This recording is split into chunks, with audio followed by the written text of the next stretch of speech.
दत्त मंदिरापाशी 11 ब मध्ये राहतो.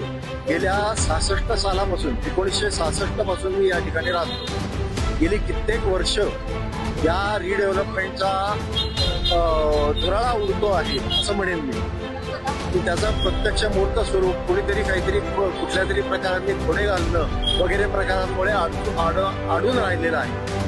आणि आता जरा सगळेजण एकत्र येऊन गणेश सातपुतेंनी ऍडव्होकेट आहेत ते स्वतः, त्यांनी इनिशिएटिव्ह घेऊन सगळ्यांना एकत्र करून द्यायचा प्रयत्न केलेला आहे आणि तो अतिशय स्तुत्य आहे आणि माझा त्याला पूर्णपणे पाठिंबा आहे. आणि वेळ पडला तर मी त्यांच्या मागे निश्चितपणे उभे राहून सगळ्या 53-54 बिल्डिंगच्या काय आहेत त्या सगळ्यांनी एकत्र मिळून एकत्र विकास हा केवळ मृगजीवनच आहे असं माझं प्रामाणिक मत आहे. आणि ज्यांना म्हणून सँक्शन म्हाडाकडून मिळालेलं आहे त्यांनी पैसे सुद्धा भरलेले आहेत, त्यांचे प्लॅन्स पडून आहेत कॉर्पोरेशनमध्ये, त्यांना सुद्धा या आडमुठेपणाच्या स्टेमुळे अडचण आलेली आहे. कारण नसताना काहीतरी इंटरेस्ट आहे आणि त्याच्यामुळे मी कोणाचंही नाव घेऊ इच्छित नाही, पण हे हलकटपणा या सदराखालीच मोडतं असं माझं मत आहे.